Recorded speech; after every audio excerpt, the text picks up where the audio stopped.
Luar biasa, Allahu Akbar. Iya, kembali lagi di channel Paukaredah Najas. Kali ini Ibu Guru akan membacakan kisah tentang salah satu dari 10 sahabat Rasulullah SAW yang dijamin masuk surga. Ada berapa sahabat yang dijamin masuk surga? Ada 10. Mana tangannya 10? Jari-jarinya mana? 10. Ya, ini 10 ya. Nah, sekarang Ibu Guru akan berkisah tentang Utsman bin Affan. Mau kisahnya? Mau. Kalau begitu teman-teman dengarkan ya. Ibu Guru bacakan ya kisahnya tentang Sayyidina Utsman bin Affan. Utsman bin Affan dikenal sebagai laki-laki yang baik hati. Ia berasal dari keluarga kaya raya. Meski demikian, dia tidak sombong. Sayyidina Utsman itu adalah laki-laki yang berasal dari keluarga yang sangat kaya, tetapi beliau tidak sombong. Kelembutan hatinya tercermin pada sikapnya. Ia adalah orang yang dermawan, suka menolong sesama, dan sangat pemalu. Utsman bin Affan itu adalah orang yang dermawan, suka menolong dan pemalu. Suatu ketika Utsman berkunjung ke rumah Nabi. Ketika Umar berkunjung, betis Nabi dibiarkan terbuka. Terus begitu Utsman datang, Nabi menutup betisnya dengan kain celananya. Setelah menyelesaikan keperluannya, Utsman pulang. Aisyah pun bertanya, "Ya Rasulullah, mengapa saat Umar datang betismu terbuka, tapi saat Utsman datang betismu kamu tutupi?" "Karena Utsman sangat pemalu," jawab Nabi. Utsman bin Affan adalah hartawan, jumlah kekayaannya sangat melimpah. Meski demikian, ia tidak pelit. Utsman itu tidak pernah pelit ya teman-teman ya. Meskipun kaya, ia tidak menampakkan kekayaannya. Ia suka tampil sederhana. Orang-orang Makkah sangat menghormatinya. Utsman sangat dermawan.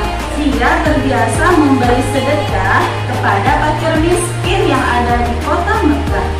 Tahu kota Mekah di mana? Di Arab Saudi. Kebiasaan baik itu tidak pernah berubah. Utsman menjadi menantu Rasulullah SAW untuk kedua putrinya, Ruqayyah dan Ummu Kalsum. Maka sebutannya adalah Zunnurain, pemilik dua cahaya. Apa sebutannya tadi? Zunnurain, pintar. Nurain. Iya, pintar. Sejak Rasulullah mengajarkan Islam, banyak budak mengikuti ajarannya. Hal itu membuat mereka disiksa tuannya. Utsman merasa iba dengan kekayaan yang dimilikinya. Ia memerdekakan banyak budak agar mereka terbebas dari kejahatan majikan mereka. Kebiasaan memerdekakan budak itu terus ia jalankan setiap hari Jumat. Setiap hari apa? Jumat. Utsman memerdekakan seorang budak. Budak itu adalah orang yang menjadi pembantu ya. Ia juga bersedekah. Ia tak pernah merasa takut kehilangan uangnya untuk melakukannya. Hal itu membuat Nabi memuji namanya. Utsman disebut-sebut sebagai salah satu penghuni surga yang hidup di dunia. Suatu ketika Madinah sedang mengalami kekeringan. Kekeringan ya, tahu kering ya? Air bersih sulit diperoleh. harus antri memperoleh air bersih. Ya, harus antri. Ini berbaris. Iya, antri berbaris. Ya, kaum muhajirin terbiasa meminum air zam-zam. Siapa yang pernah minum air zam-zam? Ayah. Saya. Air zam-zam itu dibawa dari mana? Iya, pintar, dari Mekah. Di Madinah, air sumur yang rasanya seperti air zam-zam adalah air sumur di sumur Raumah. Apa? Raumah, pintar. Tapi sumur itu milik seorang Yahudi. Ketika kekeringan, si Yahudi memperjualbelikan air. Ia menarik bayaran yang sangat tinggi kepada kaum muslimin. Hal itu membuat mereka resah. Utsman berniat membeli sumur itu untuk menolong mereka. Nah, ini sumurnya, ini orang Yahudi itu. Nah, ini ya, ini orang Yahudi ya. Ini orang yang datang mau membeli air. Utsman berniat membeli sumur itu untuk menolong mereka. Si pemilik sumur awalnya enggan, tetapi setelah mendapatkan harga yang sangat tinggi dari Utsman, akhirnya ia menyerahkan sumurnya. Utsman menyerahkan sumur itu kepada kaum muslim agar dapat diambil airnya secara gratis. Jadi orang jahiliyah itu menjual sumurnya kepada Utsman dengan harga yang mahal. Utsman membayarnya dengan harga yang tinggi. Nah, ya, air sumur itu kemudian dikasih kepada orang muslim secara gratis.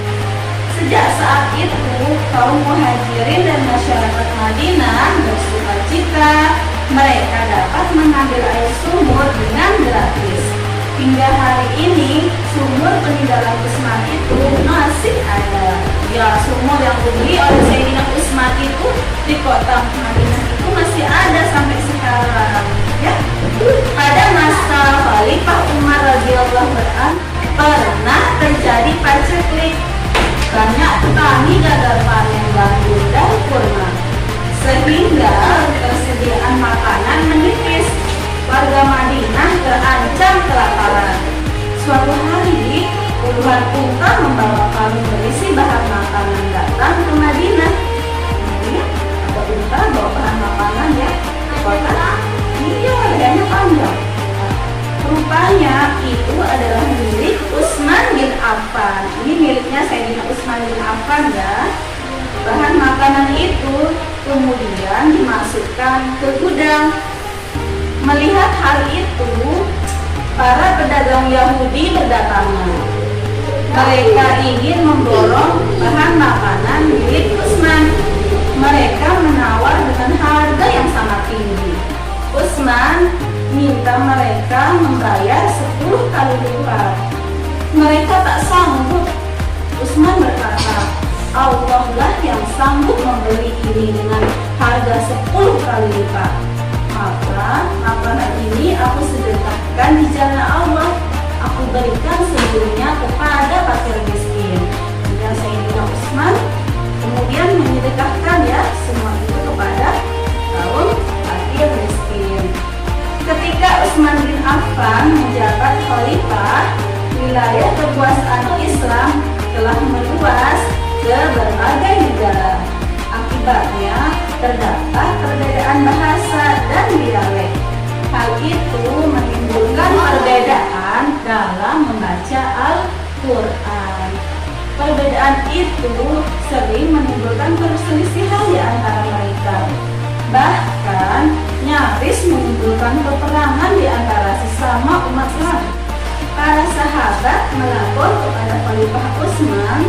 Khalifah menugaskan Zaid bin Sabit untuk memimpin pembukuan mushaf Al-Quran. Jadi waktu itu yang membuat Al-Quran itu dalam bentuk mushaf namanya Zaid bin Sabit. Coba Zaid bin Sabit. Iya, pintar. Acuannya adalah mushaf yang pernah dikumpulkan di masa Abu Bakar menjadi khalifah. Setelah selesai disalin, mushaf acuannya dikembalikan kepada Hafsah, putri Umar bin Khattab sekaligus istri Rasulullah. Sedangkan mushaf-mushaf salinannya dikirim ke berbagai negeri. Umat Islam akhirnya kembali bersatu dan terhindar dari perang saudara. Mushaf itu kemudian menjadi acuan umat Islam dari masa ke masa hingga sekarang. Di masa kepemimpinan Khalifah Utsman, beberapa gubernur kurang cakap dan sering mengecewakan rakyat. Hal itu dimanfaatkan musuh-musuh Islam untuk menghasut rakyat agar melakukan protes ke Madinah.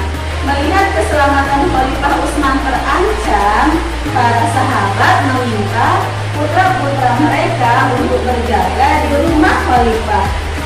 Namun, Khalifah meminta mereka pulang. Khalifah sendiri yang akan menenangkan masyarakat. Awalnya, para demonstran hendak kembali ke rumah mereka setelah bertemu Khalifah. Namun, keputusan berubah di tengah jalan. Khalifah Utsman difitnah sekelompok orang itu kembali ke Madinah dan mengepung rumah Khalifah. Ini ya, Khalifah ini rumahnya dikepung sama penjahat. Akhirnya orang-orang itu nekat memasuki rumah Khalifah. Mereka berbuat jahat kepada Utsman hingga beliau meninggal dunia. Khalifah Utsman meninggal pada usia 79 tahun. Khalifah Utsman itu adalah khalifah yang ketiga. Coba tepuk khalifah dulu. 1, 2, 3. Yang pertama Abu Bakar. Yang kedua Umar. Yang ketiga Utsman. Yang keempat Ali. Jadi Sayyidina Utsman bin Affan ini adalah khalifah yang ketiga. Tadi dari ceritanya itu Khalifah Utsman itu adalah orang yang apa teman-teman? Baik. Iya, orang yang baik. Dia adalah orang yang sangat bermawan. Walaupun dia orang kaya, walaupun dia banyak uang, tetapi dia tidak sombong. Sayyidina Utsman itu adalah orang yang apa? Baik. Terus tidak sombong, tidak pelit. Sombong itu tahu? Sombong itu misal begini, aku bajuku bagus, kamu bajumu jelek, itu namanya sombong. Aku banyak, uang kamu sedikit, jangan main sama saya, itu namanya sombong. Rumah aku bagus, rumah kamu